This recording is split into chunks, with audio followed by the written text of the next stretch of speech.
Oh, may nagtanong dito. Doc, pa-anonymous naman. Di kasi ako sinasagot sa isang grupo. Normal lang ba na kapag nagfa-fasting ako, parang mas lumalala yung acid reflux ko? Nangyari kasi sa akin yan. Okay, sige, pag-usapan natin yan.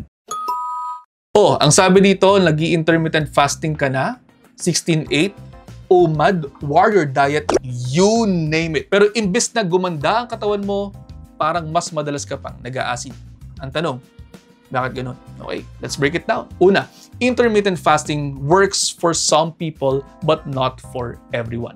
Kung ikaw ay may tendency na magkaroon ng hyperacidity, GERD or ulcer history, yung fasting po pwede po mag-trigger ng acid symptoms lalo na kung mali ang pag-handle mo ng iyong eating window. Ganito po kasi yan. Kapag ka po walang laman ang inyong tiyan, pwedeng tumataas ang stomach acid kasi ready na po siyang tumunaw. Pero ang tanong, bakit walang dumarating? Bakit hindi kayo kumakain? Parang ganun yung tinatanong ng inyong tiyan. Number 2, kapag ka po unang kain mo after fasting ay high fat, high spice, or acidic, yung kape agad, chicharon agad, adobo agad, pwede pong sumakit ang inyong tiyan. Pangatlo, pwede rin pong stress or dehydration during fasting, pwede din po kasi yung mag-increase ng acid production. Pero tandaan po natin na, again, hindi sa lahat nangyayari ito.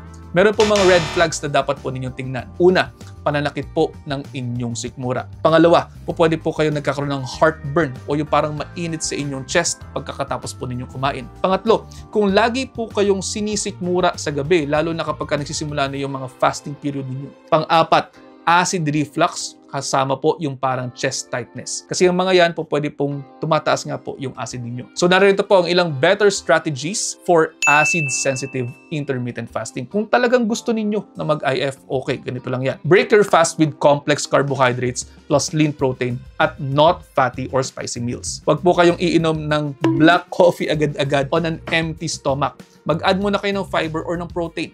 Hydrate with warm water or ginger tea during your fasting window. At pwede rin po kayong mag-ayos ng inyong mga kinakain. Sabi nga po natin, ang intermittent fasting ay schedule of eating lamang, hindi talaga siya diet. O yung black coffee ninyo, pwede po ninyong gawing ginger tea or diluted calamansi water. Again, diluted. It has to be diluted kasi pwede pa rin po kayo mag-acid dyan. Kung kayo po ay mahilig sa chicharon or tapa at yan laging kinakain ninyo, pwede po ninyong gawin kamote plus tofu. Yung energy drinks ninyo, gawin nyo na lamang pong cold cucumber lemon water. O diba? Infused water lamang yan, pinasosyal lang. No? Cucumber, lemon, dinagdag sa tubig. Next, pwede po kayo magdagdag ng banana, ng oatmeal, malunggay soup, or soft-boiled eggs.